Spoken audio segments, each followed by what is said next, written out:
Hola, mi nombre es María Laura Branick y en esta unidad hablaremos sobre la mutagénesis, carcinogénesis y teratogénesis. Específicamente aprenderemos sobre cómo los xenobióticos genotóxicos pueden dañar al ADN y producir una carcinogénesis. Se entiende por mutagénesis aquella modificación del material genético que resulte estable y transmisible a las células hijas que surgen del proceso de división celular o mitosis. En caso que el ADN afectado corresponda a células de la línea germinal, se producirán mutaciones que son potencialmente transmisibles a la descendencia y por lo tanto hereditarias, mientras que si se trata de células somáticas, solo afectarán a las características específicas de esas células y únicamente se transmitirán a otras células hijas del mismo individuo. La mutagénesis es el proceso tóxico por el cual algunos xenobióticos son capaces de inducir una mutación o cambio en la secuencia normal de los pares de bases que caracterizan la estructura de cada molécula de ADN. Esta mutación puede resultar espontánea o puede ser inducida. Es espontánea como consecuencia de un error en la replicación o reparación del ADN e inducida por la actividad de agentes físicos o químicos, representados estos últimos por las moléculas de xenobióticos que han penetrado en el organismo vivo. A la unión de los compuestos electrofílicos con las moléculas de ADN se la conoce con el nombre de aductos. Los aductos no son propiamente mutaciones, sino que son lesiones en el ADN que en todo caso pueden ser premutagénicas. En la imagen tenemos el ejemplo del benzoapireno, que es un compuesto que se encuentra en el humo que se prepara en los asados, en las brasas a altas temperaturas, cuando se calienta a más de 300 grados centígrados, se encuentra también en el humo de cigarrillo y por acción de la enzima P450 se convierte en un metabolito, el benzopireno 7,8-diol 9,10-epóxido, que puede unirse a la guanina del ADN y producir un adulto.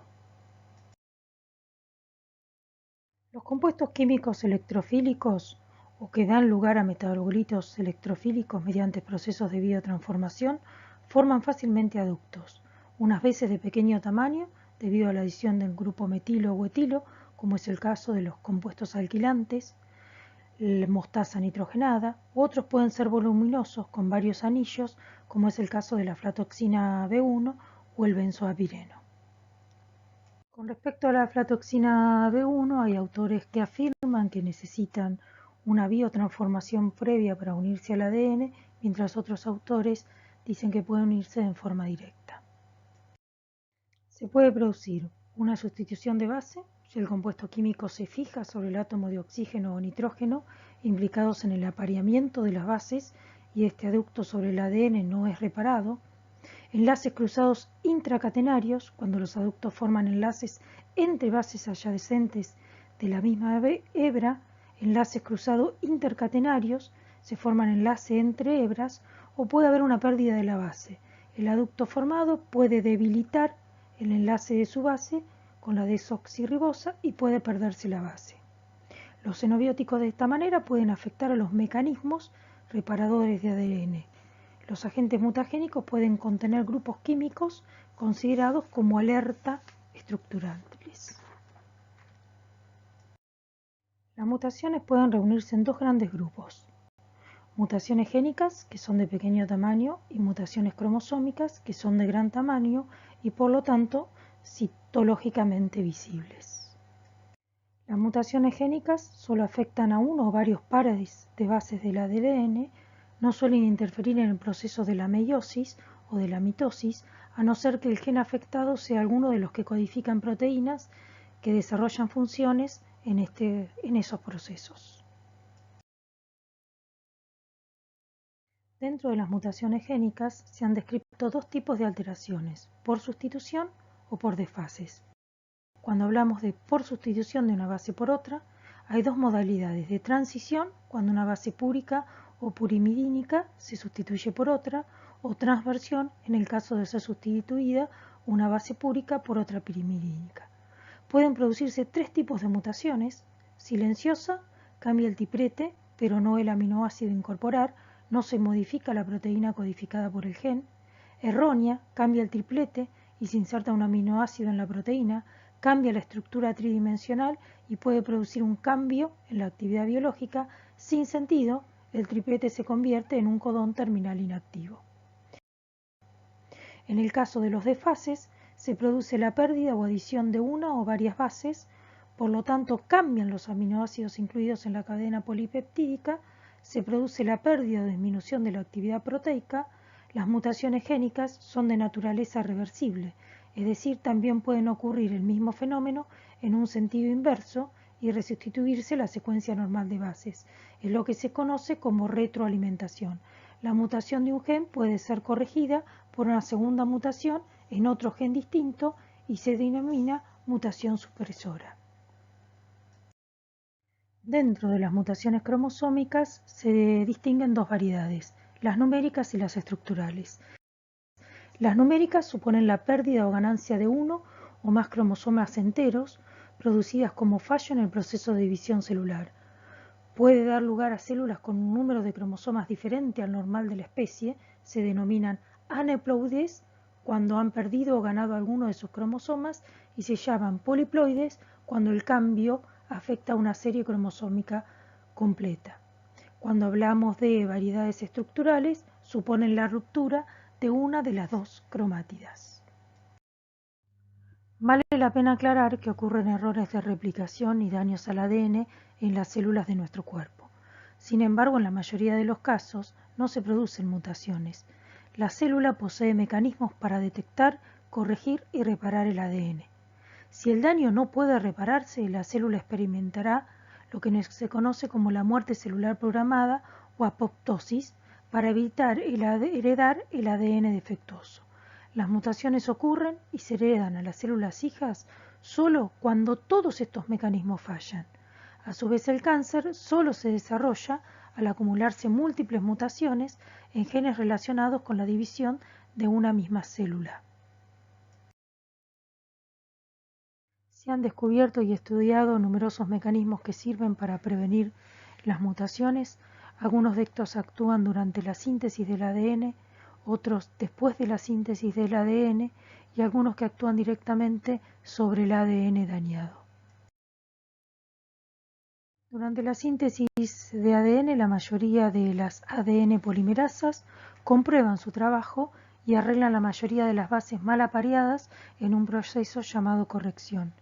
Inmediatamente después de la síntesis de ADN es posible detectar y reemplazar cualquier base mal emparejada restante en un proceso llamado reparación de mal apareamiento, y si el ADN es dañado se puede reparar por varios mecanismos que incluyen la reversión química, la reparación por escisión y la reparación de la ruptura de la doble cadena. Veamos detalladamente algunos de estos procesos. Veamos, por ejemplo, la revisión. Las ADN polimerasas son las enzimas que forman el ADN en las células. Durante la replicación, el copiado del ADN, la mayoría de las ADN polimerasas pueden revisar su trabajo con cada base que añaden. Este proceso se llama revisión. Si la polimerasa detecta que ha agregado un nucleótido equivocado, apareado incorrectamente, lo quita y reemplaza enseguida antes de continuar con la síntesis. La reparación de mal apareamiento sucede justo después de que se ha hecho ADN nuevo y su función es eliminar y reemplazar las bases mal apareadas, las que no se arreglaron durante la revisión. La reparación de mal apareamiento también puede detectar y corregir pequeñas inserciones y deleciones que suceden cuando las polimerasas se resbalan y pierden su lugar en el molde. En algunos casos una célula puede reparar daños en el ADN al simplemente revertir la reacción química que la causó. Para entender esto necesitamos darnos cuenta que el daño al ADN suele implicar solo un grupo extra de átomos que se unen al ADN mediante una reacción química. Por ejemplo, la guanina puede sufrir una reacción que añade un grupo metilo a un átomo de oxígeno de la base. Si no se corrige, la guanina que tiene el grupo metilo formará pareja con una timina en lugar de una citosina durante la replicación del ADN. Afortunadamente, los seres humanos y muchos otros organismos tienen una enzima que puede quitar el grupo metilo y revertir la reacción para regresar la base a su estado normal.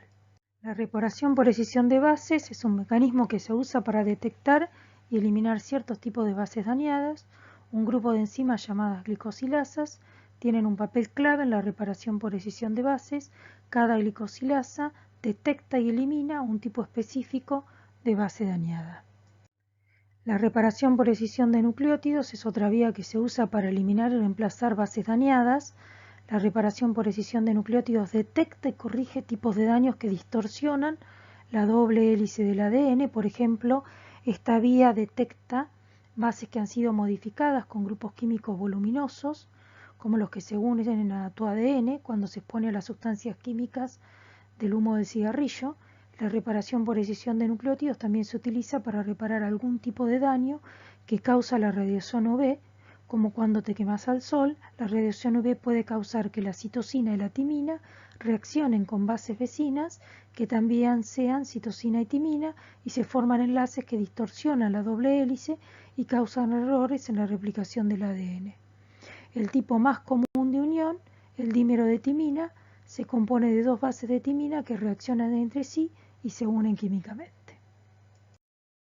Quiero aclararle que todos estos mecanismos de reparación del ADN que hemos visto a grandes rasgos no son tema de evaluación en los exámenes, simplemente los he incluido para devolverles a ustedes el sueño y que no piensen que si consumo un alimento que contiene un cierto nivel de xenobióticos se va a producir en forma inmediata una mutación y que no va a ser reversible. Simplemente incluí esto para devolverles el sueño, y a quien le interesa más el tema le dejo para que consulten un paper que está en español, que tiene este y muchos más mecanismos, que está publicado en la revista BioSalud y que es de acceso libre en internet.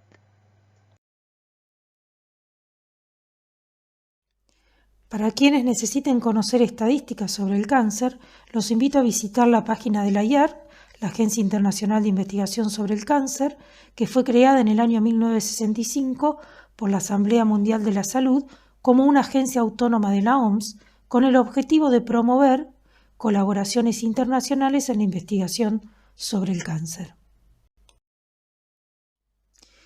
En este mapa de incidencia puede verse que Argentina ocupa el segundo lugar con una incidencia de esta enfermedad entre 183,8 y 253,9 casos cada 100.000 habitantes. En este mapa se grafica por tipo de cáncer y podemos ver que el cáncer de mama ocupa el primer lugar en Argentina. La palabra cáncer es un término muy amplio que abarca más de 200 tipos de enfermedades. Cada una de ellas tiene características específicas que las diferencian del resto de los cánceres, pudiendo considerarse como enfermedades independientes con causas, evolución y tratamientos específicos. Sin embargo, todas ellas tienen un denominador común. Las células cancerosas adquieren la capacidad de multiplicarse y diseminarse por todo el organismo sin control. El cáncer es una enfermedad de tipo crónico que puede ser provocada por radiaciones ionizantes, por virus. Hay cierta predisposición genética y la causa más común es la exposición a sustancias químicas a través del medio ambiente y la alimentación. Todo el organismo está formado por células. Cuando las células se dañan o envejecen, se autodestruyen en un proceso llamado apoptosis o suicidio celular, que permite al organismo reemplazarla por células nuevas y así mantener sano el cuerpo. La carcinogénesis comienza con una alteración inicial en alguna célula individual integrante de un tejido como resultado de la actividad tóxica de un carcinógeno. Se produce una transformación de la célula que hasta ese momento era normal en otra célula que se denomina iniciada, en la que todos los sistemas controladores del ciclo celular no funcionan de modo correcto y le confieren una ventaja proliferativa. Esta célula iniciada, si tiene condiciones favorables, puede producir un crecimiento celular descontrolado, alterando la estructura de los tejidos. Se considera que existe una serie de etapas necesarias en la formación del cáncer. La primera, que es la etapa de iniciación, donde se tiene que formar una célula iniciada. La etapa de promoción, donde las células se multiplican en forma descontrolada, formando una masa tumoral. Y la etapa de progresión, donde esa masa tumoral se convierte en un tumor maligno.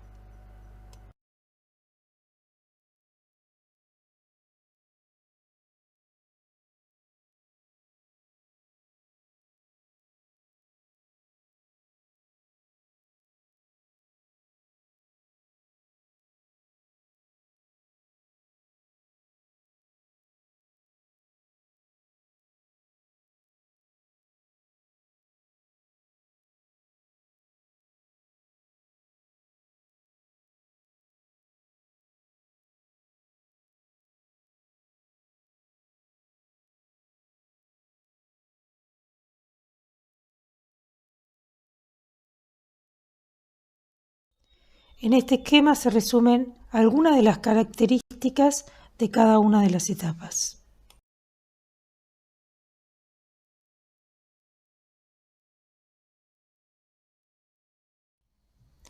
Desde un punto de vista experimental, un carcinógeno es una sustancia química cuya administración a grupos de animales conduce a un incremento estadísticamente significativo de la incidencia de neoplasias de uno o más tipos histológicos, comparado con un grupo control de animales que no recibe dicha sustancia.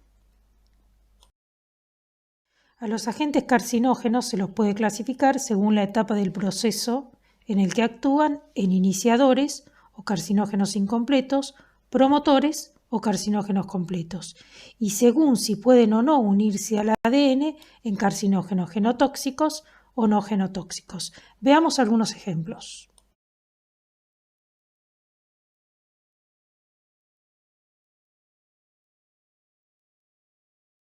Los carcinógenos genotóxicos son agentes iniciadores que alteran la estructura del ADN o de los cromosomas y su actividad está vinculada de modo directo a la inducción de neoplasia, mientras que los carcinógenos no genotóxicos inducen el desarrollo de una neoplasia sin que se tenga evidencia de que actúan mediante una actividad genotóxica directa sobre las células diana.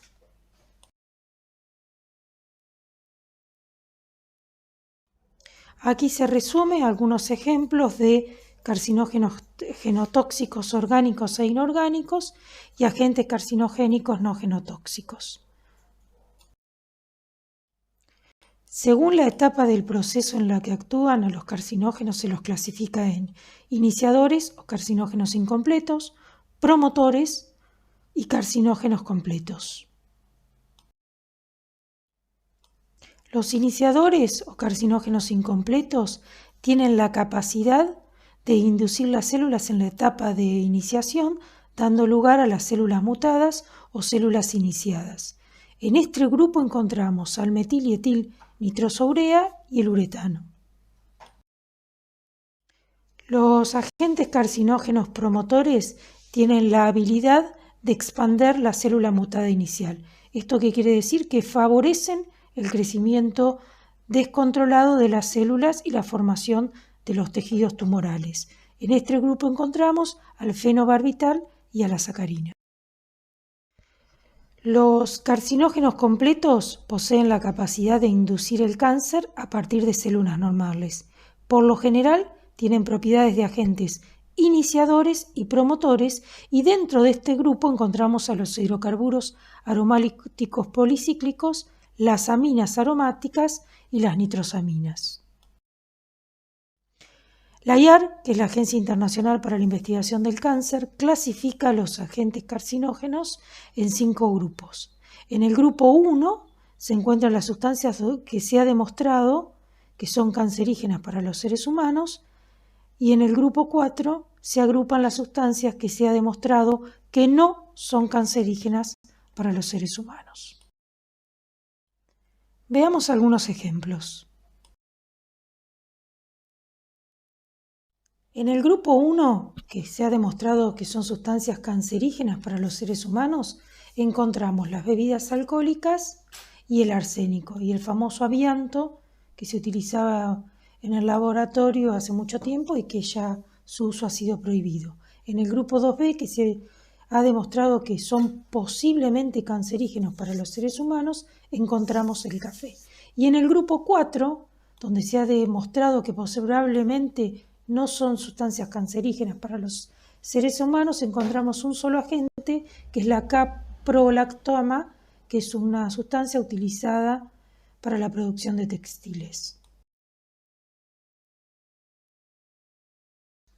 A los agentes cancerígenos también se los clasifica en directos o indirectos. Los cancerígenos directos son suficientemente electrofílicos como para unirse al ADN y formar un aducto, mientras que la mayoría de los xenobióticos solo consiguen ser electrofílicos después de la correspondiente biotransformación por las enzimas metabólicas normales del organismo humano.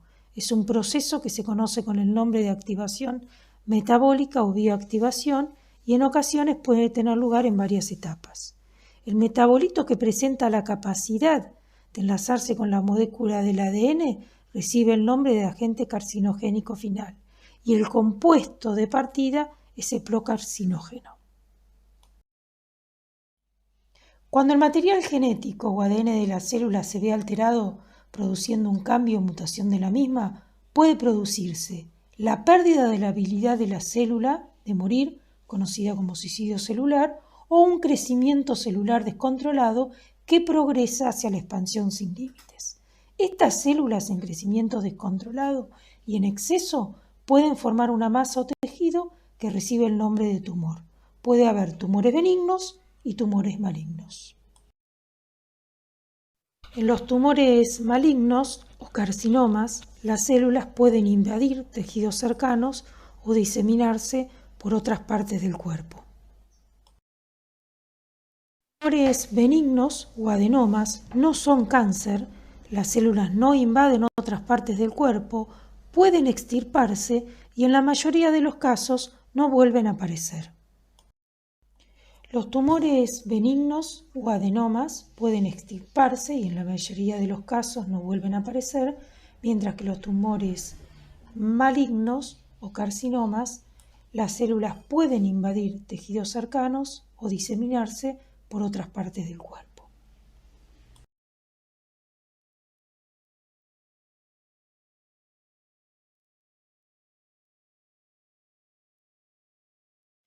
Esperamos que a través de este módulo puedan comprender y relacionar la toxicocinética con los procesos de absorción, distribución, metabolismo y excreción.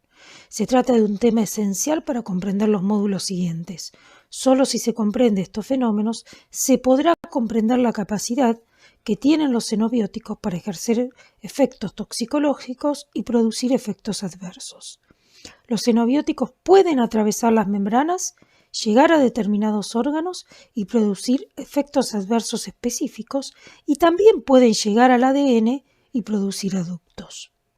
Los invitamos a estudiar, reflexionar y hacer preguntas en el foro.